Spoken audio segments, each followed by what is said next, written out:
And I've described my own journey into radio. I've only been in radio for 5 years. In the world of radio, that's a baby. And the idea that I host the morning show on WIBC, the people who knew nothing about radio when they found out I got the job and I was at an event said, hey, congrats, but why not syndication? The people who are in radio and have worked in radio pulled me aside and said, how the hell did you do that? Because the people inside the business know how absolutely difficult and impossible this is. How do you do it? How do you get to that place that people who have been working in this business for 20 years will never get? There have been people in this business and are people in this business for 20 plus years who will never get an opportunity to sit in the chair I sit in to audition. How in the world does that happen? Well, let me tell you 2 stories. Stories of perseverance and resilience that I believe are fundamental to making America great again. When I started here in Indianapolis, I had the longest job interview ever. July 1st, 2013. I was here for 3 days. And I was doing an interview, an on-air interview, tryout for the afternoon show. I returned home to Los Angeles, where I was living at the time. And about a month later, I got a call from the program director here, David Wood, who said, we're giving the show to the chicks on the right. They're local. We want a local thing. Thanks.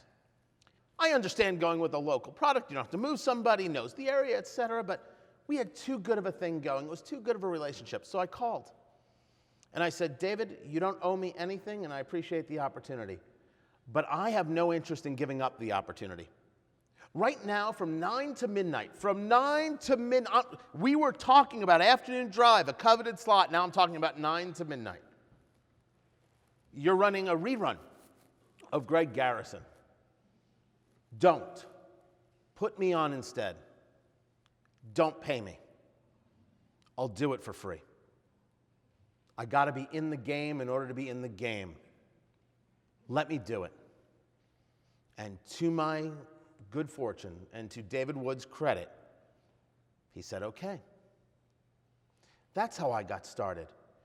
Yes, I'd put myself on the air in a whole bunch of places, whether it was a small town in Texas or in Tampa Bay or doing weekends in St. Louis while I was still living in Los Angeles. Every time I would go on the road, anywhere I would go on the road for 4 years before this opportunity came to me, that I did everything in the world to try and get. I wouldn't accept no for an answer. Every single roadblock, every single thing in my way, every single lack of money. I am a guy who lost in the downturn of 2009 everything I owned. I lost the house. I couldn't pay the bills and said, dear Lord, what do I do now? And then I turned to my wife and took the last $2,000 we had in the bank account and said, I'm going to start a radio show. And so I started. And so when I started,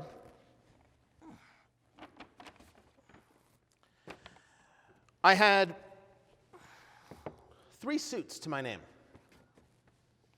And I had 2 pairs of shoes. They were oxblood, which I think is a great color, and black.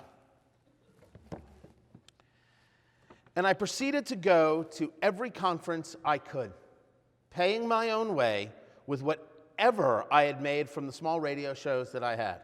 If I had one sponsor that was paying me $300 a week, I went to a conference. I went anywhere I could to meet the people I needed to meet to figure out the way to make this my life and my career. And eventually, I wore the holes through my shoes. But I didn't have the money to buy new shoes. So I would take duct tape and put them on my shoes. So when I did a conference in Washington, D.C. through the snow, or I was speaking in Minnesota at a rally in the freezing rain with Herman Cain, or anywhere I possibly could, I had holes in my shoes. This is what resilience looks like. This is what perseverance feels like. This is the single most solvable problem in America, starting from this room. That our children are lovely and wonderful and great, but they are not special to the world, they are only special to us. And every time we start the conversation with, you are special, and there's nothing you can't do, and most importantly, no one's allowed to tell you no. This is the real world. This is what it takes to get from where you are to the dream job. This is what you have to be willing to do in order to get to the places you want to be. You need your parents for moral support. Your parents should have been there from day 2 telling you you need to be able to get out there on your own and make it happen. This is a fault in our society that is fixable. And I plan through the show and through writing and through any other way I can to change the way we think about this, to end the idea that we tell our children, you deserve this and you deserve that. No, you earn this and you earn that. That is a fundamental change I hope to make in America, and I hope you'll join me. I'd love to hear your questions. Thank you so much.